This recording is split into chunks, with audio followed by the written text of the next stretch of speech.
Të nderuar shikues, jemi rikthyer në studio, vazhdoni dhe më tutje të qëndroni me ne, jemi në transmetim të drejtë për drejtë edhe sot. Tani radhën e ka këndi intervistës, se konkretisht do të flasim me një personalitet radhës. Sot do diskutojmë për historikun e shkollës mesme komunale profesionale Mosha Pjade në Tetov. Do të flasim për aktivitetet e shkollës, për sukseset mbi gjitha të arriturat, por do të diskutojmë më tepër edhe për regjistrimin e nxënësve, që është tani më vetëm se aktuale. Është privilegj që të kemi të ftuar sot në emision zëvendësdrejtorin e kësaj shkolle, zoti Sherif Abdurrahmani. Përshëndetje dhe mirë se na erdhët. Mirë se u gjetëm. Fillimisht mund të na flisni pak për historikun e shkollës tuaj. Shifni, shkolla jonë është një ndër shkollat më të vjetra në rajonin e Tetovës, daton nga viti 28, fillim si shkollë prodhuese. Pastaj në vitin 67 themelosi shkollë mesme me disa drejtime, me kalimin e viteve, ajo është shkollë mesme profesionale komunale, e cila në vetë ngërthen shumë drejtime, do më thënë 7 drejtime me 15 profile në brenda, është shkollë tamam profesionale, e cila i plotëson nevojat dhe kërkesat e tregut dhe të nxënësve në komunën e Tetovës. Na flisni pak për stafin organizativ, për raportet kolegiale mes profesorëve, por edhe raportet me nxënësit. Nëse janë të ndërtuara raportet mes jush? Në shkolla ka gjithsej 155 profesora edhe një staf i 45 antarëve.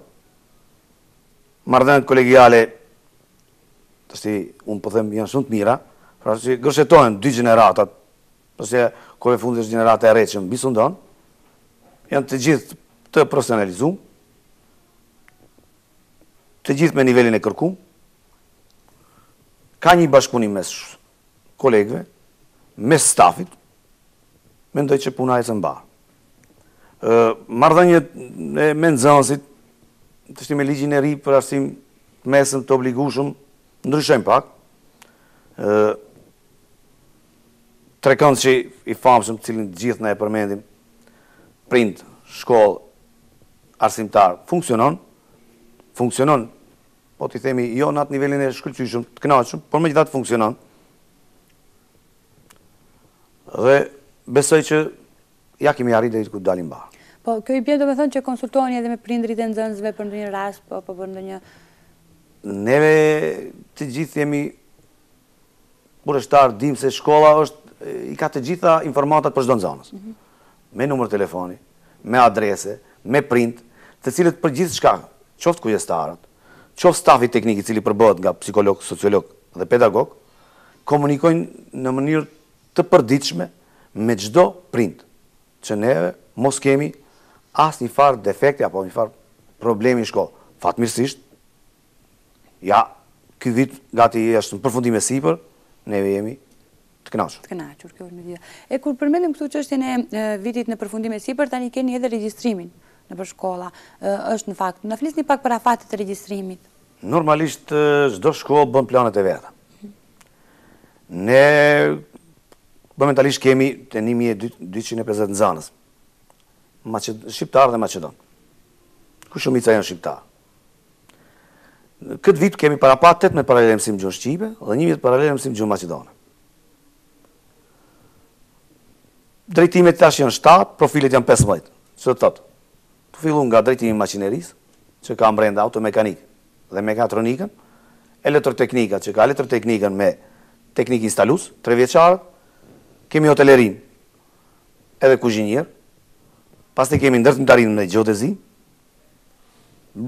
veterin, bujqësi dhe pejsazh arkitektur ose drejtimi pulltarisë që quhet në gjuhën popullore. Të gjitha këto drejtime janë të gatshme të presin nxënës nga komuna e Tetovës, po dhe më gjë. Ne kemi bërë gjithë përgatitjet, afati i parë 28, 29 muaj 6 e regjistrimit, afati i dytë i bie me 5 muaj 7 2017, dhe i cili mbaron me 31-shin.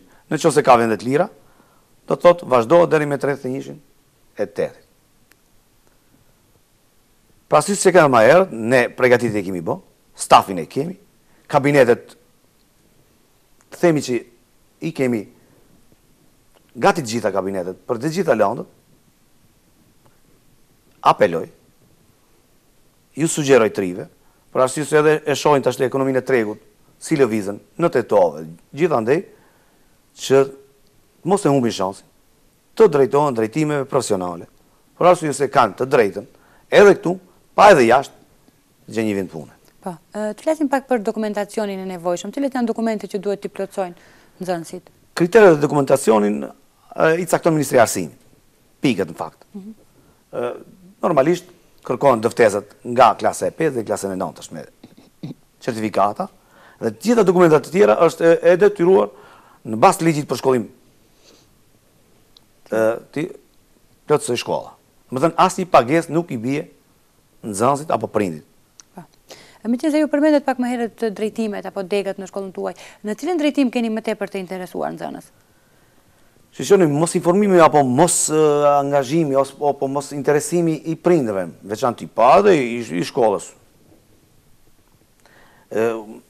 Drejtimi i komunikacionit ka qenë ma tepër i preferuar. Po unë do i hudha një sy ose një bazë ma tepër kërkoja drejtimin e gjeodezisë. Ta përforcoja këtë vit, me një qëllim të vetëm, që tetova ka nevojë për teknikë. Të gjithë ta fëmijë, të cilët mbarojnë shkollën e mesme të ne, marrin titullin teknik. Me thënë teknikë gjeodezie ne nuk kemi pas të 2 vitet, kemi pas teknikën ndërmarrëtarie. Apeloj të gjithë, pa edhe tek shoqatat e gjeodetëve e ndërmarrëtarëve, që të na ndihmojnë dhe të na ofrojnë mundësinë që këtë vit ta hapim drejtimin e gjeodezisë, për arsye se në komunën e Tetovës edhe në rrethin me Sadiun mungon. Ky drejtim. Po.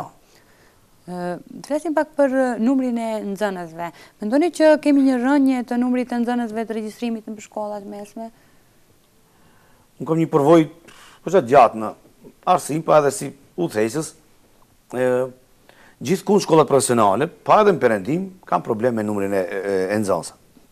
Fatmirësisht, neve kemi shumë klasë paralele që ofrojmë për regjistrim, megjithatë, gati çdo vit kemi nga 13 paralele, si më gjuhën shqipe flas. Gjithmonë. Falë edhe një politike, falë edhe një bashkëpunimi edhe me sektorin përfundimtari publike. Gjej rastin ta falenderoj. Për arsye se kemi pas një politikë strikte në regjistrimin e nxënësve në shkollat e gjimnazit edhe mjekësisë. Domethënë, nuk është fut ai që nuk e ka vendin aty.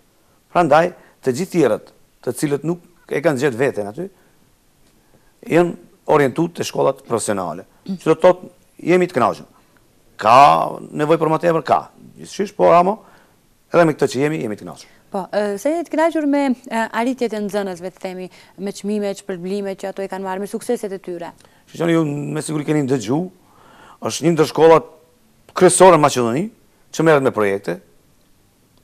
Udhëheqim këtu, për arsye të kushteve që kemi, edhe të kolektivit cilët janë profesional në ato drejtime, ne jemi avangard këtu.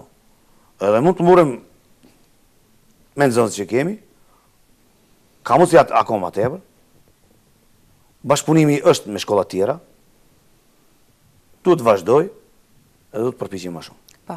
Dhe për fund, cilat do të ishte porosia apo apeli juaj drejtuar nxënësve, prindërve, por edhe profesorëve të tjerë? Unë gjej rastin dhe falenderoj juve edhe si media, pa edhe si televizor, që na keni ftuar këtu, të bëjmë apel, ose të informojmë të gjithë nxënësit, se i maturantë cilët mbarojnë shkollën, që ta gjejnë veten aty ku është perspektiva. Mos të futen në amulli vetëm të futen në shkollë të mesme. Pra si tash ligji i mundson të gjithëve në shkollë të regjistrohen, po të shohin veten në ato profile ku ato do të kenë ardhmërinë e vet. Gjithashtu edhe prindëve të kenë kujdes, për arsye se tash ekonomia e tregut është në lëvizje zhvillim e sipër, Tetova ka nevojë për njerëz kuadër profesional. Shpresoj dhe besoj se të gjithë ata do të ndëgjojnë edhe do vinë të shohin se çfarë ne mundsojmë si shkollë. Po. Zot Sherifi, ne ju falenderojmë shumë që ndatë nga koha juaj për të qenë pjesë në emisionin tonë. Faleminderit juve. Nderuar shikues, ka qenë kjo pjesa me të ftuarin. Vazhdoni dhe më tutje të qëndroni me programin tonë.